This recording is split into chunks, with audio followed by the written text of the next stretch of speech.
Welcome, everybody, to the Baseball Blueprint podcast. We are here with our friend Andy Revell. Andy was recommended to me by one of our mutual friends in Joey Romans, and I've heard great things. He's had the opportunity to coach one of the local collegiate teams in my area called the Licking County Settlers, a team that I grew up watching.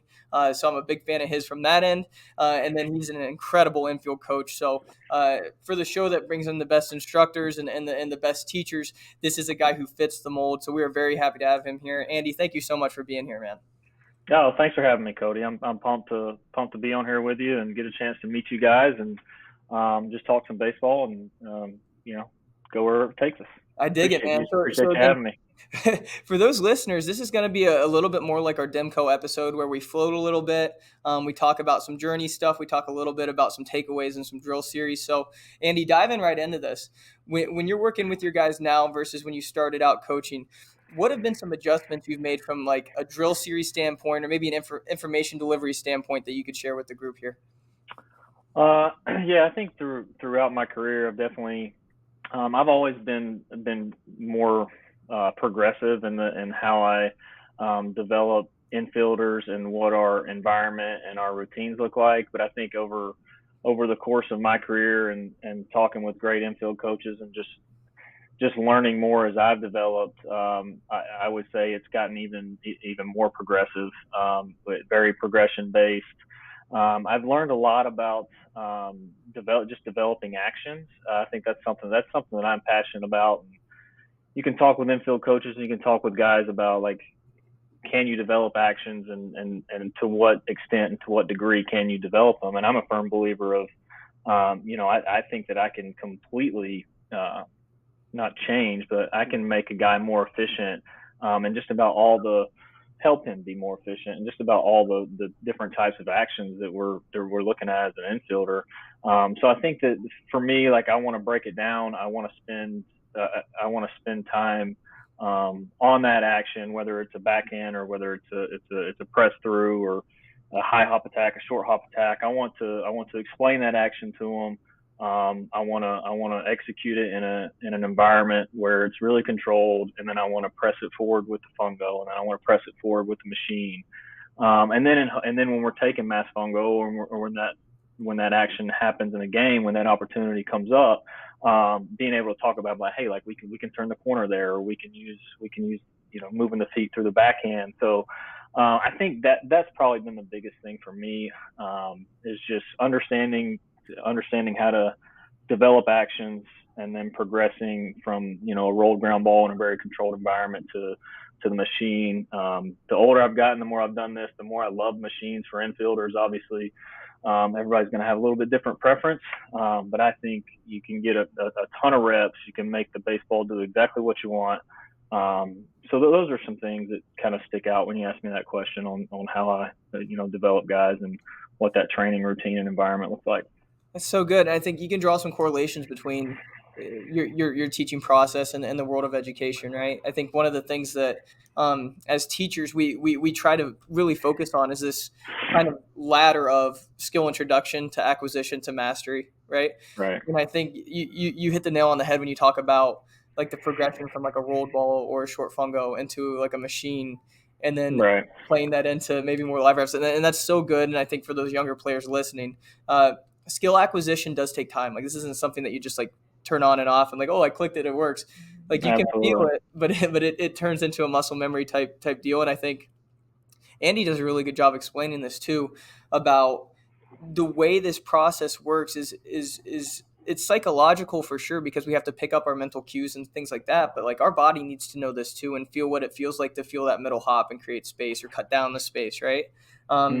And so on that note, Andy, when you're dealing with different types of learners, right? Have you found yourself at times starting to adjust the way you deliver this information? Yeah, no doubt. I mean, I think for me, it's adjusting to the type of group I have. I mean, I've been fortunate enough to and blessed to work in some pretty cool places and great environments with great athletes. I mean, IMG sticks out to me a lot as as we're talking about this and you asked me that question, because at IMG Academy, you're working you're working with 7th and 8th graders, and you're working with with draft picks, right? So and then you're working with pro guys that come in. So man, like I think trying to be creative and understanding, how guys are going to retain information and how they're going to learn. And I think it's trial and error, and Yeah. I've learned that as well, just working with guys. And IMG is a great environment to experiment with things because you're with them every day. And your ultimate goal is just to develop and make that young player better, right? So absolutely, just adapting to what they're going to be able to retain, throwing things at them. Can they pick up on that? Do we need to dial it back? Do I need to show them the action? And figuring out which stimulus to give them to where they retain the information. And then you're going like my stop at Miami with Romo, working with some really high level infielders. Like that was different too, and being able to figure out how what they need on a daily basis, and finding out ways to challenge them to where they can develop as well. And they, I really enjoyed that group. Cooper Weiss was part of that infield. He actually transferred to Auburn, had a pretty good year there. And I really enjoyed working with them. Just figuring out how to challenge them, figuring out how to make them better, and throwing different things at them and building that trust, building those relationships. And that's what you have to do with those types of guys. So good, man. And I think when you mentioned places like IMG and Miami University, two places who historically have produced really good players, is there a difference in that space comparatively to the summer collegiate space? Because I know you've got experience there as well. Uh, yeah. I mean, I think there's certainly some similarities there, and some obvious differences with with the type of athlete we're working with and the range of the ability that you're working with at IMG. And then going to the summer, I think having the experience in the summer collegiate league, and I learned from a great guy who's one of my mentors now. I don't keep up with him as well as I should, but Devin McIntosh was the head coach when I went up as an assistant in 2012, I guess. He left, took a junior college job in Texas, so I took over at that point. And man, he taught me more in the span of 2 weeks of how to communicate with a higher level athlete than I was 23 at the time, so I needed some help in that regard. And I think being able to communicate with those guys and learning from someone who was really exceptional at that, and creating an environment where guys of that caliber can develop, and like I said, it can be pushed, and still pick up on things. And man, that Licking County was one of the most unbelievable experiences I've been fortunate enough to have. I was able to coach and build some relationships with some unbelievable players and human beings, and the people in that community were amazing to me, and that everybody that steps foot in that organization. So that was an awesome time for me. That's great, man. That's great, and it feels good. Saying that as someone who grew up in that area and got to Yeah, experience that, showing up at Don Edwards Park and getting to see these guys. good. It was incredible. It's one of my favorite places to be. I mean, every summer it was just like it's one of my favorite places to play a baseball game, and the people are unbelievable there. That's awesome, man. That's awesome. All right, let's dive in here, and you talk about the progressions of what you're doing and how important that is to skill development and skill acquisition. Can you walk us through an example of what your day-to-day looks like for your players, whether it comes to let's go pick routine first, if you guys have a pick routine, and then maybe dive in a little bit into our throwing progressions. Yeah. So as far as a pick routine, I like for guys to be. I'll put them depending on how big the group is, but essentially, like if it's 4 to 6 guys, I'll put them in a semicircle around me, and then I'll put buckets in between each of them. So essentially, I'm set up in the center. They're all angled. Their hips and shoulders are all angled towards me in a semicircle. And I started doing that a couple years ago and really loved it, because I can attack all different types of hops and actions and things like that. But typically I'll start with, depending on, the age and the skill level of the infielder. Like you're going to start with posture. You're going to make sure they're they're setting good angles in their hips, and their upper body, and glove presentation, and your elbow and forearm angle and things like that. But essentially, I'm going to start just off their left knee to begin with, and I'm just going picks, and I'm going to go across that semicircle and then back across. But I'm going to start with just forehand, slightly forehand picks. One thing that I talk about a lot with our guys is when we're in that training environment is to pick and stick, or I say pick and hold. I want to see their eyes. I want to see their eyes and their chin like down through that pick, and I want to stick it. I don't want to see the head or the chin like coming up through that pick. That's going to move their glove off the plane of the baseball. So I like to see those fingertips stay down. I like to see them press through that short hop. Wherever, another cue I use is wherever they're catching the baseball, that's where I want their glove to stop.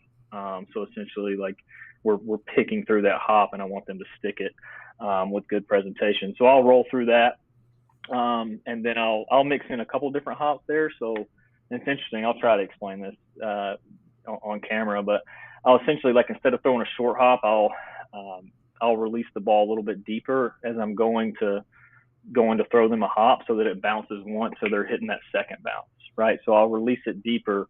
It'll emulate more of a higher hop, so that they have to read it with their eyes, kind of stay down and back a little bit, and then press through. So I'll start with that, and I'll go through there, and then I'll switch them over to the backhand side, and then do picks there as well. Same concepts. I'm looking for angles in that lead arm with their glove arm. Are they extending the elbow out, or are they holding a nice angle and picking through? So essentially, same concepts. I'll do the high hop, the double hop with that as well. And then I'll turn them back around, and then I'm just rolling balls at them. That are all different types of hops. I'll throw in short hops. I'll throw in longer hops. I'll throw in roll balls that there's no hop at all. So essentially just looking for those actions, them being able to react to different actions that the ball's going to force them to do. I'll also mix in something I like. I don't know where I picked this up, but something I also like is, as I'm doing this, every once in a while, instead of throwing them a short hop, I'll throw a ball like up here that's not hopping, so they have to read that and react, create space, either turn backhand or forehand. I really like that. Started that a couple years ago. So essentially, that's if I have the time, and it suits what we're trying to do that day. Like that's really where I like to start, is get them on their knees and do some different actions like that. Wow. I think too, like you talk about that hold, like as you're creating that contact, that promotes like really quiet hands, which is awesome. I think a lot of corner infielders tend to get a little bit loud, and middle infielders too, but you see it a lot more with the corner guys who, like, maybe the feet aren't so awake. They get that little bit extra rake move. Maybe it's a little bit more loud than what we're looking for. So I like exactly. that quiet contact cue of like holding that at connection. Yeah. That's so good. Yeah, it's just, I mean, I talk a lot about being soft out front. Like, I want small, crisp glove actions. I don't want big, sloppy, slow actions. You watch any big league third baseman come through a two hop chopper. Like, he's going to press through that hop, and he's going to hold his glove down and hold his eyes down. Like, there's no sloppy movement off the ball. So yeah, I mean, and I'm kind of going in this, as we're talking about this, like my head's going towards like an indie session. You know what I mean? Yeah. That's like, and that's what I absolutely love about what we do, about what I have an opportunity to do.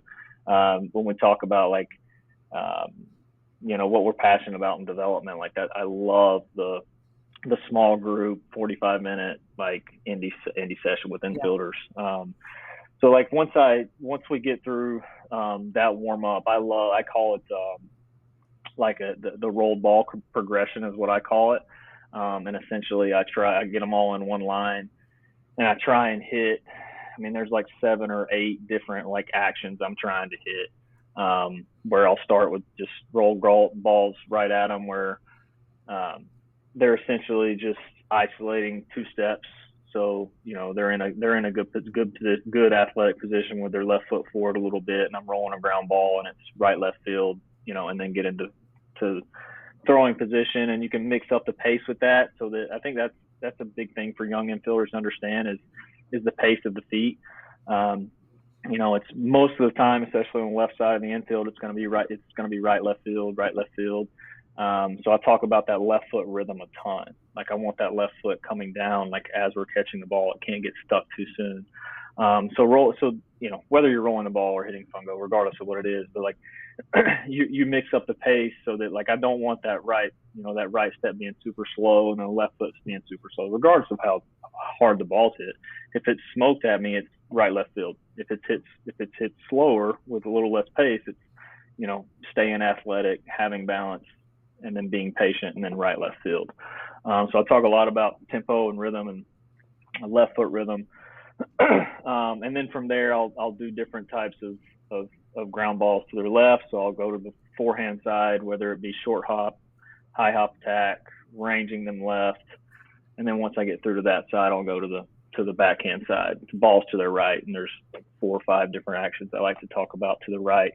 And man, there's a lot of there's tons of different things that I could talk about with that, but I think just getting them like pressing the athleticism, understanding how to throw on the run, doing all those different types of things to both sides of the body, and pushing that lateral range, and talk about skill acquisition and muscle memory and understanding what I'm trying to do. Well, they're not going to know unless they're in an environment where they can experiment. Yeah. Right? Like, hey man, like you're being pushed to your left, you're going to have to spin.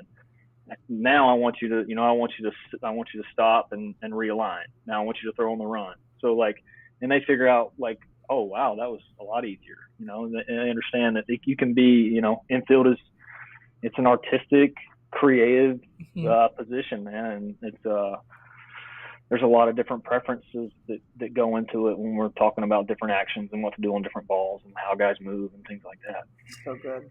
So I love that. I love that roll drill series too, and that's something I've started to fall into more. I think, yeah, definitely early on in my career, I was kind of, for whatever reason, kind of against the rolled ball idea. Right? I'm like, well, if it's coming off, Yeah. am I rolling it?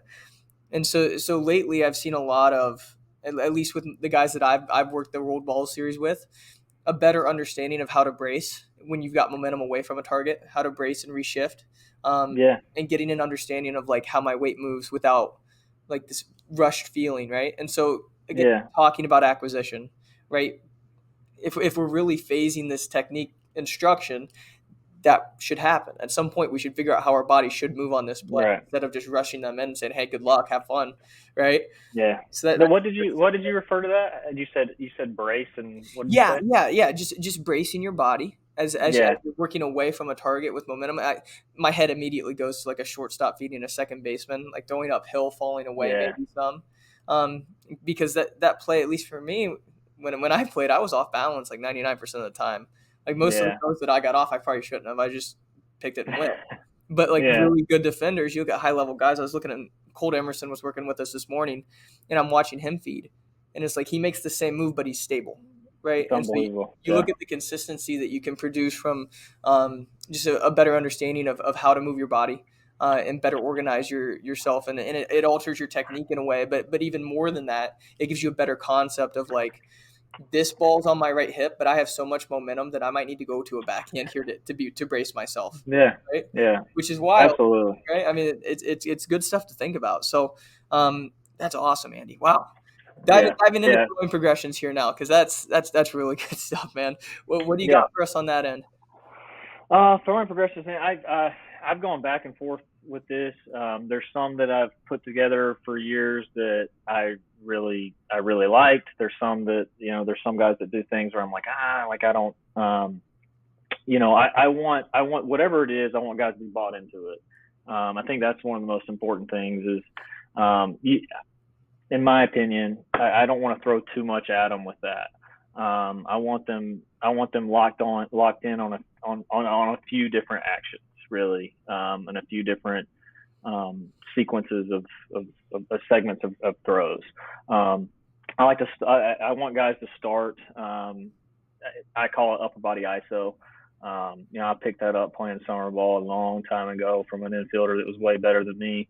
And I just watching him do it, and then when I got into coaching and started to figure out how all this correlates into being an efficient, good infielder, I always kind of go back to that. But I want them setting good angles with with their hips and their shoulders and everything, and just isolating the upper body. And then on the receiving end, I want guys to actually I'm not a stickler when it comes to catching the baseball on the receiving end a ton, but I do like when we're warming up like that short, like I want your eyes and like I want you moving your center to catch this baseball and to be an athlete. So I start with upper body ISO, just essentially just kind of warming up the trunk and stretching a little bit as well, but also on the receiving end working just working the eyes and working depth and moving the center. So many infielders just get caught not moving their feet in their center. I you see it around the bag a ton, man. Like they get to the front of the bag and they are stuck, or they go to straddle the bag, whatever your preference is, like, and they get stuck. So I think the more you talk about like moving your feet to catch that ball close to the center of the body and not ever being extended, and you don't want to harp on guys too much when they're playing catch because that's their time and they're whether they're prepping for a game or whatever it is. But I want it to be efficient. I want it to be bought in. And if they're being efficient and they're getting a little bit out of it, I'm going to be happy. But as they back up, I'm always going to have a rhythm hop in there. So essentially, you're stepping as a right-handed infielder. I'm stepping behind my left foot with my right foot. I'm popping that left foot up in the air, and then I'm hopping with the right foot. So essentially, it's just that rhythm hop. I mean, it's essentially kind of a crow hop, but I'm just building a rhythm, stacking the lower half and the backside, and then delivering a throw. And I want to see a little bit of carrying, a little bit of follow through that. Once we extend to there, once guys are getting out to their desired distance, I like for them to do a little bit of relay footwork there at the end. And it doesn't need to be a ton. I usually tell guys, hey, I want to see 3 to 5 like solid, good action relay footwork. Whether I'm moving a little bit to my left, my right, I'm creating depth going backwards, or I'm attacking, a ball that may short hop me, but if I use my feet, I can go get it with my center and then deliver a throw. So at their extended distance, I want them to do that. As they work back in, I'm going to be very flexible on what they're doing as they come back in. Once they get to 90 feet, I want them to be a little bit position specific and some double play feeds. So if I'm a third baseman or a corner infielder, I just want to see a little bit of I want to see some footwork and some double play action. If I'm a middle guy, I'll work on my footwork receiving those throws. So if I'm a middle guy, I'll create the double play action there. And then as we close in and they get to the 35, 40 foot, whatever the distance is, maybe a little less than that, of double play feeds with the middle guys, that's where I'm gonna want to see some drop steps and working on the different actions from your shortstop and your second baseman in the middle. So that's so those good. And I've expanded from that a handful of times, yeah. But those are the things that I'm always going to go to. I like that. I think like that emphasis of as you close in and you start to compress your throws, like that becoming position specific is so important. Yeah, right? Yeah. And some people do a lot of it. Some people do none of it. I don't think it needs to be a ton. I think that you need to perform that action a couple of times before you get into whatever you're doing. And as long as they're doing it well, 2 to 4 reps, like I'm happy with that. I love it, man. I love it. Okay, Andy, we're getting on the back half of this the show here. So as we dive into the deep, I mean, it's flying. We could, yeah. We could sit here for hours, man. And I know. Me and Casey Demko, we were on a couple episodes, and afterwards, we're like, man, that could have went like 3 hours. Yeah. But I'm telling you, this stuff is fantastic for you listeners. If you're interested in checking out Andy's stuff, we've got his profile on the Baseball Bluebook app. You'll be able to check out his social media. You'll be able to check out his university website. Check out the baseball team. Figure out different ways to get in contact and maybe get looks. So find ways to access that through the Baseball Bluebook app.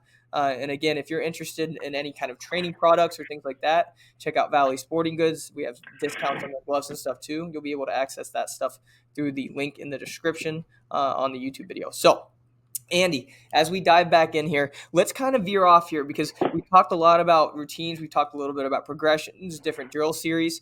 I want to know from your standpoint as a teacher, can you give me three people who have helped kind of sculpt that identity that you have in terms of how you deliver information, what times you choose to intervene in terms of corrections, stuff like that? Yeah, I will say, um, man, I want to make sure I get this right. I think I think Mike Deegan is the top guy there for me. Anybody who knows Mike um, is well aware of the type of leader and man and coach he is, the example he sets. There's no eyewash; it's all authentic. And you being from that area, I'm sure you're familiar with Coach Deegan. Yeah. Once again, I'll reference Licking County again because we played some games at Denison, and I was in Granville a ton. Uh, just listening to him communicate is you can learn a lot. Yeah. Listening to him communicate and just having conversations with him. I think that's kind of the demeanor and approach that I've always tried to carry with me as far as development and teaching and trying to build leaders and trying to develop young men. Man, I think like hands down he's one of the best to do it. And I think that he would be a guy for sure. Like I said, I mean, just the demeanor and how he communicates and how he leads. That's what I've tried to emulate throughout my career. Scott Guggens is probably another guy as well. I was at Xavier on his staff, and oh boy, 15. I think it was 15. And I was only there a year, and me and Coach Goog still talk a decent amount. Tremendous leader, and once again, the way he communicated, the way he built trust, the relationships that he was able to build with his guys. I think he got the most out of his players, and that's hard to do, and that's what we do, as coaches, at any level, like to be successful, not only for them but for yourself and for your team or organization. Like you got to get the most out of the people around you. And I thought he was tremendous at that. He was very revered and respected, and he was hard when he needed to be, and he was disciplined. But he also he knew how to build relationships. And then the last one that comes to mind is Casey Underwood. He is the head coach at Snead State Community College here in Alabama. I played for Casey at Snead. He was very young when I was playing for him. I think that was his first or second year coaching. So he was super young, and he's done a tremendous job. He's the head coach and AD there now. He was a guy that just early on for me. I mean, it was during my playing career, but like the level of investment that he makes in his players and the people around him is second to none. Like he just, the way he invested, the time he spends, that was one of the first coaches for me. There were others obviously, but that was one that sticks out at that time period that I saw how much work he put into me, and I saw how much he cared about my success and my development. So I mean, those three guys have certainly had a big impact and kind of sculpted how I communicate, how I develop, what I think is important, how I think you should treat people along those lines. It's so funny. It's so funny you mentioned Mike. Mike had an episode early on, and I think you're Oh, probably he was on? yeah. He's been on the show. You're probably Yeah. the third person to reference Mike. I mean, he's a Yeah. special cat, man. He does. And what a cool legacy for him to have, right? Like Great. he's got people on here, coming on your show and talking about the baseball and this great game, and so many people are talking about the impact that he's had on them. That's what it's all about, man. That's It's powerful, man. And you hit the nail on the head when it comes to the relationship piece. Like this game is fantastic, and when it comes to how we teach those relationships are the pinnacle. That's how we get our information across. Is how we have the trust for them to buy in. And I think that's someone who in Coach Deegan where I got a front row seat growing up. You know what I mean? And I consider myself very lucky to have been able to see that. And I think, especially as you get into the space and you start to recognize how many people look to him for advice, guidance, and example, right? Yeah. And then you start to reflect and be like, okay, what's the process of how he does it, and for him to be able to share that with us on the show was really special. So for those of you guys For sure. listening, that episode is on our network, so feel free to check that out. Andy, this has been fantastic, man. This is Yeah. really, really great. So we got to chop it up again sometime, Andy. It's not Yeah, long enough. absolutely. I'd love to. Listeners, Love I'm to. sorry. I know it's not long enough, but I got a 30-minute cap. We got to go. So I No, it flew by, appreciate it. man. I Flew by. appreciate it, man. Thank you so much. Thank you to the Baseball Bluebook Network, Valley Sporting Goods, for sponsoring and partnering with us. Andy, this has been a blast, man. I do appreciate you coming on and sharing your information with us and with the people listening. Yeah, thanks, Cody. This has been a great experience, and you do a tremendous job, and I'm thankful for the opportunity, man. Awesome, man. Well, thanks, guys, for listening. We will see you next episode. I hope you enjoyed it.